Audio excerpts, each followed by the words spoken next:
So I just got a package delivered to me. It's Sunday. It's nice outside and it's a little cold, but I wanted to like go outside and get some vitamin D. And someone pulled up, handed me a package, and we don't get packages on Sundays. I got something from LitNxt, so I got really excited and immediately opened it. Thought I would do a little bit of a tiny unboxing out here away from the studio, because you get to see the studio and you're going to get to see my studio quite a bit because, here in Michigan, it gets cold a lot. Look, what do we get?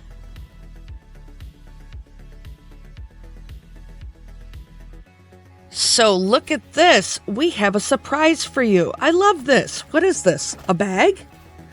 Oh, look at that. I have a bag that I can put all my handhelds in here. This is pretty cool. I like this. How neat is that? That's really cool.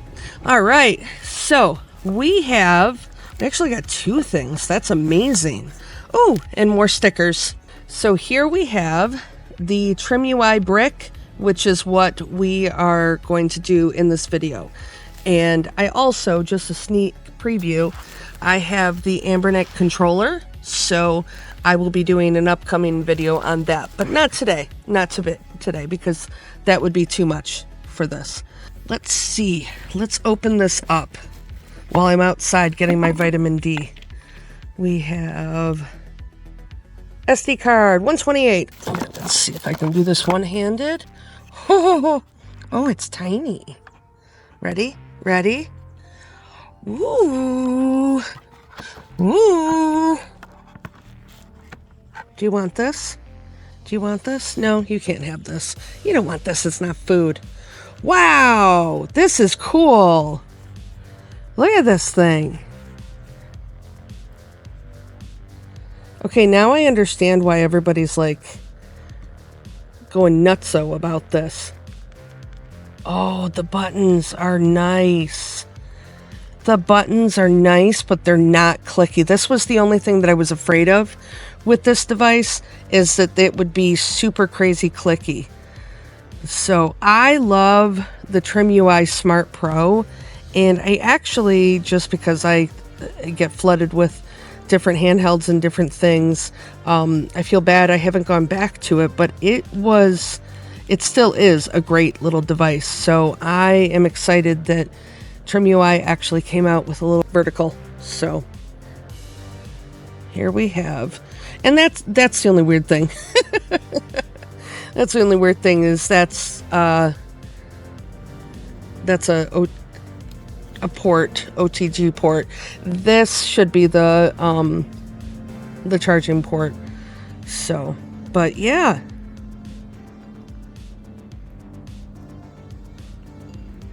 Wow, I like this. So when I booted up the device, I didn't realize it at the time, but it does have CrossMix OS. I was also greeted by this weird logo. We'll get into this later in the video. The OS, which at first I thought was the stock OS, it looked a lot like what is on the TrimUI Smart Pro. Lots of extra systems and weird collections. Navigating through the OS wasn't exactly easy. Yes, I could have read the instructions, but really, what's the fun in that? Come on. It doesn't exactly behave like you might think that it would. So just pay attention to the shoulder buttons and the actual buttons. It gets a little goofy. I do like how CrossMix OS, or at least this theme, has the systems in the background, so that's pretty cool. It's funny, though, pay attention to when I scroll over to the Nintendo section, how those are labeled. I don't know if they did that on purpose or what the thought process was behind that. You can see how vibrant the screen is. It's really gorgeous. Also, this is one of the reasons why I generally play this game, so the colors pop out at you. Now, pay attention to right after I talk about the speakers, because things kind of take a turn. And these speakers are very loud. Front-facing speakers right here, very nice and very loud. Okay, let's see, how do you get out of a game? I don't know what these buttons are. They flash, and they flash different colors. What do they do? I guess I should read the manual. All right, this is the pause button.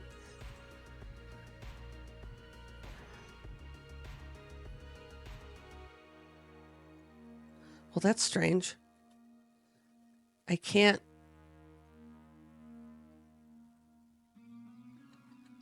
I hit this button and it's not doing anything. Why is it not doing anything? What's happening? Okay. For the moment, let's pause. I'll just show you. Volume button up, volume button down. You can see the D-pad. Don't know what these buttons do. And you can see it's a Nintendo style layout. I haven't figured out what these buttons do. I will consult the guide here in a second, but the reason that I wanted to go over the inputs, SD card, there is a reset button right there, and you have your charging ports. It looks like that's an LED light. I couldn't see that. And headset jack. On the back, you can see that there is some crazy light bleed, which that's cool. I think they did that on purpose. I didn't even know that that was a thing because I'm holding it like this. So that's neat and seems a little weirdly unnecessary. I wonder if you can turn that off because that's not going to be a good fit if you're playing in bed, you know, next to your significant other. You're going to wake up somebody. All right, does it let me? Okay, now it lets me. I don't know what just happened. It froze, but I'm glad I got that on camera. Okay, so I decided to check out the manual. It's a bit more useful than most. It does tell you about the mysterious buttons at the top, which honestly should be start and select, but they control the bizarre light show that you never see while you are gaming. Oh, and there are even some hotkeys. So don't be like me, read the manual. The buttons down at the bottom from left to right are menu, select, and start. I don't know why they're in that weird combination, but I didn't make the device. Like I mentioned, I think the theme showing the systems in the background is cool. What is weird are the little teeny tiny pictures. Yes, up there in the top right corner, that's a screenshot of the game that you are selecting. And there is even a smaller picture that is box art. You can't see it. Don't even try. This decision of tiny ant-like pictures hurt my brain and my eyes. Why? Just why? All right, little zombie ate my neighbors action. Oops. I'm at a weird angle for the camera and being able to see. I'm sacrificing my gameplay so you guys can see the handheld a little bit better. Play this game for a little while and test out the buttons and the D-pad. The buttons are a soft click. They're kind of in between the Anbernic RG35XX SP. They're not a complete micro switch connection, but they are a little clicky. They're more of a soft click, if that makes sense. The D-pad is okay. It seems like you have to kind of press it a little harder. It's not your typical rubber membrane connection, so I do miss that, but it is usable. Testing out the shoulder buttons, they work. They almost feel like you're not pressing them, but they are a soft, sort of very, very light click. Also, because the shoulder buttons are removable, the device does rattle just a little bit if you do shake it. Let's see, just to get out, you just hit the menu button, which is that one over there, and it's doing it again. I don't understand why it is, it's just freezing. I don't understand that. I'm not sure what I did or why it's acting like that. Well, that's not going to be good. Yeah, it doesn't like me to do that. Why? Why? Does this do anything? Nope. I don't even know what the function button is at the moment, what it's for. Okay, well, that's really unfortunate that, I'm kind of bummed about this. This is sad, because I had decent expectations for this. I don't normally try to look at anybody else's reviews, but I did see a little bit of a couple people's just to see how big it was and everything, but can't quite get through. Okay. Hey Steve, you might be getting this one. Oh sure, give me something that doesn't work. Yeah, Merry Christmas to me. Oh, okay. I guess you don't want that. While I was waiting for the device to stop its weirdo freezing issue, I decided to show off the spare shoulder buttons. The shoulder caps just pop right off. You might need to take a tool like a spudger or some Wolverine claws like I have. I tried both of the spare caps that are in the box, but I personally didn't like either of them. They seem to make it a little bit harder to press the shoulder buttons, but your mileage might vary. After messing around with the shoulder buttons, since the device didn't want to play nice with me anymore, I finally decided to hit the reset button instead of playing the waiting game. Okay, I rebooted. Also, I just wanted to mention when I rebooted, this is actually running CrossMix on here. So that is a custom firmware. I don't know if it needs to be updated or what's really going on, but that was a little jarring that I couldn't get out of. After I rebooted the device, the weird software glitch didn't happen again. The device seemed to work okay. I tested out a few games. The whole software freezing situation just really put a bad taste in my mouth. I tried to brush that off and enjoy gaming on the Brick, but the device and I just seemed to not really be clicking, pun intended.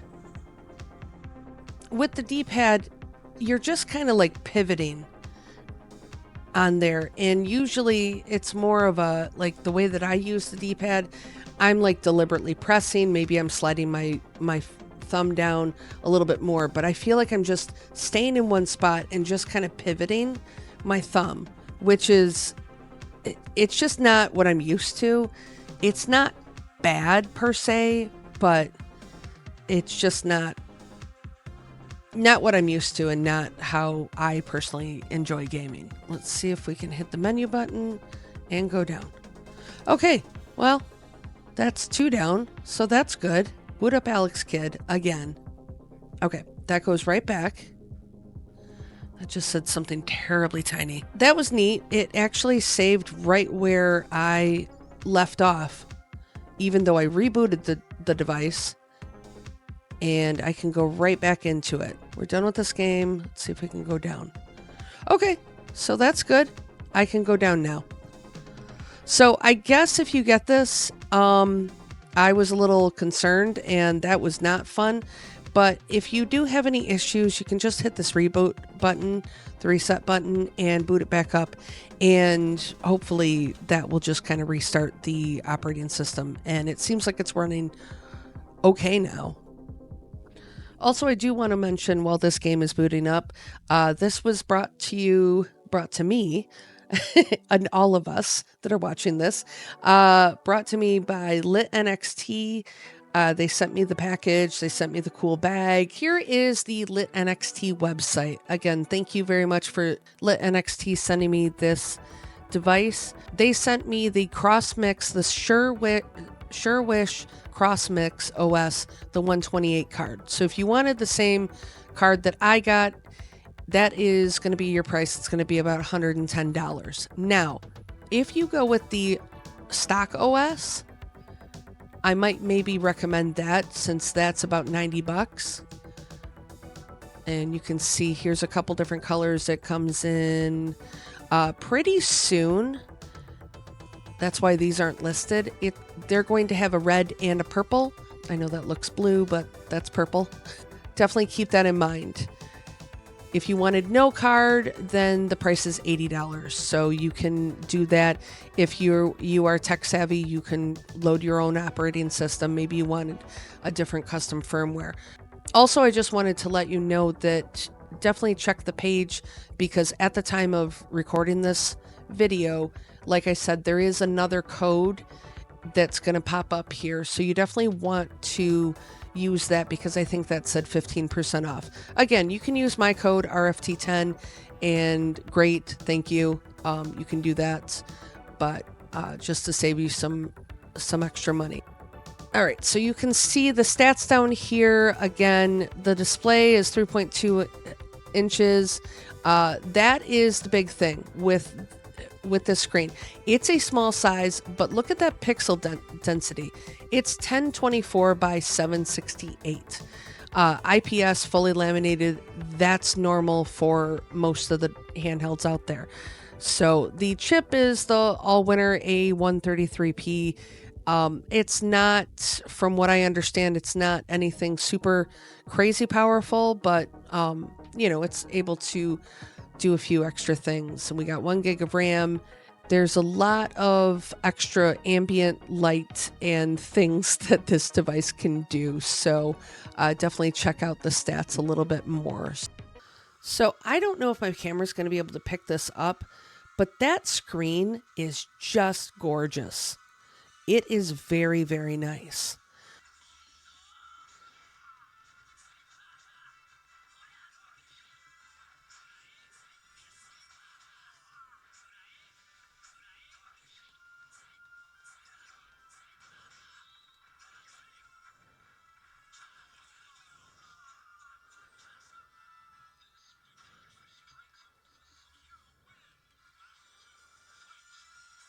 Well, I didn't notice any stutter in the gameplay. That's always a good thing. Now the screen, it's not anything to scream over. It's an IPS screen, but the pixel density is just a little bit more. So there's extra pixels in the screen. It's a 10. I'll throw the stats on the screen really quick because I'm not even going to remember what it is. But it's not your normal 640 by 480 screen, where it has less pixels and it just looks very, very blocky. So the extra pixels are very nice and a nice added bonus. So everything looks just a little bit sharper, a little nicer. Now, yes, you'll probably have some issues with integer scaling, but I don't actually do that. And that, if you do that, more power to you.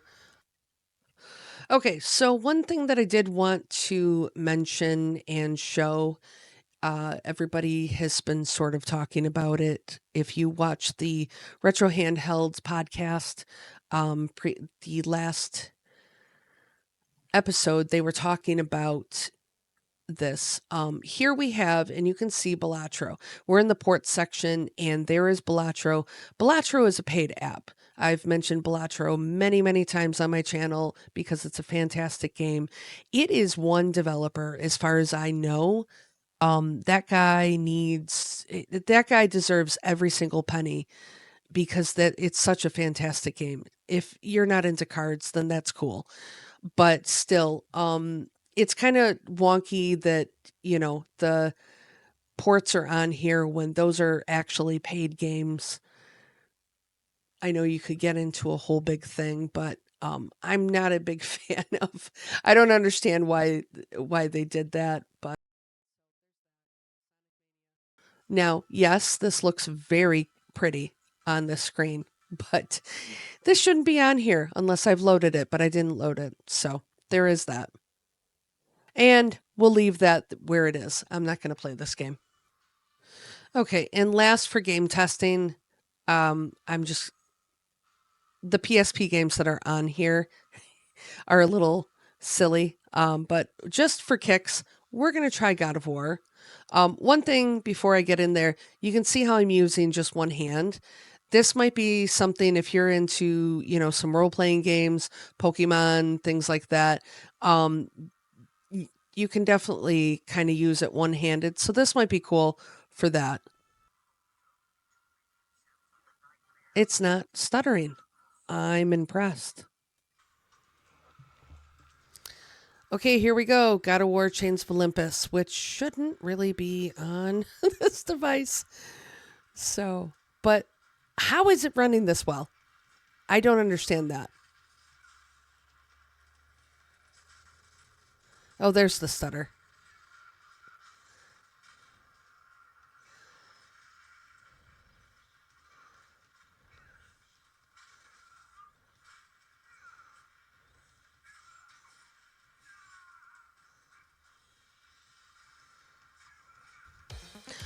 Okay, so I don't know.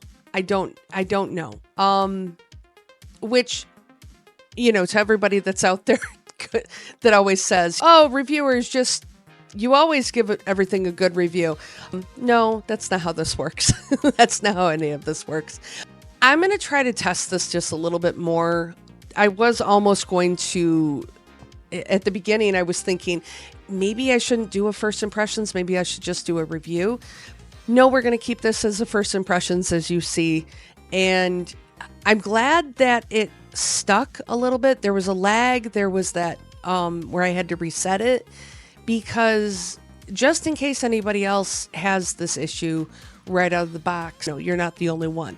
So my first impressions are always that I like to test things right out of the box. I don't like to put any extra ROMs on there, and just to see what it is for you, the user, that would get this right out of the box. It's inconclusive. Let's just say that. I want to like this a little bit more than I do at this moment. I think it has potential. The screen is gorgeous. The screen it's really pretty.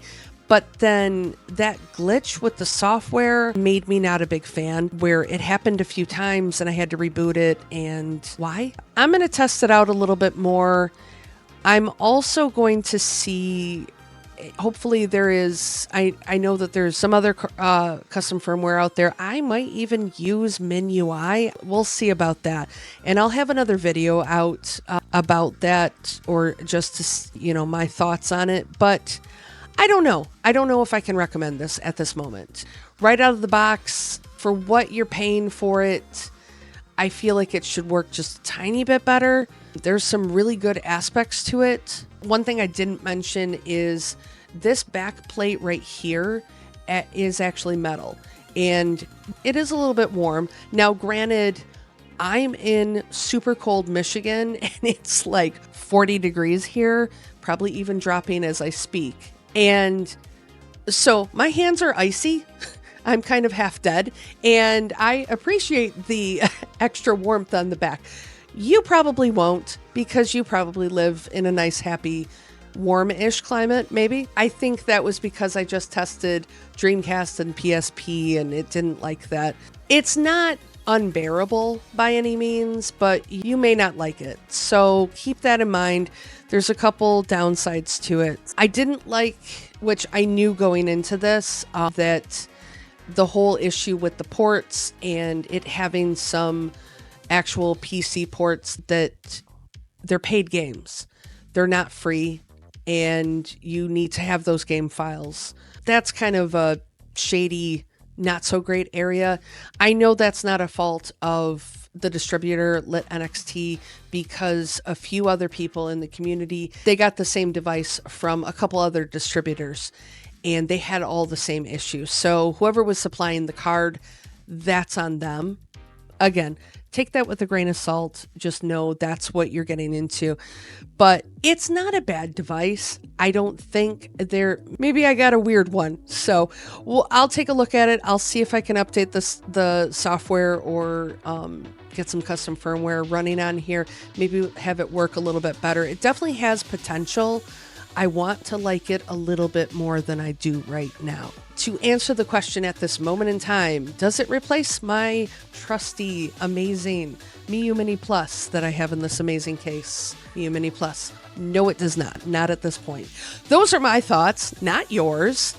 Maybe they are your thoughts if you get this, but leave any comments or questions in the comments below, And let me know, actually, what I would like to know is if you have this device, if you have the TrimUI Brick, and you are having any sort of issues, or if you're having a fantastic time with it and you love it and why you love it. I'm just going to be that person that says, I don't know yet. Hit that subscribe button so that you can see when I have a new video that has posted, and maybe it'll be a video where I say, this is the greatest device ever. Maybe not, but we'll see.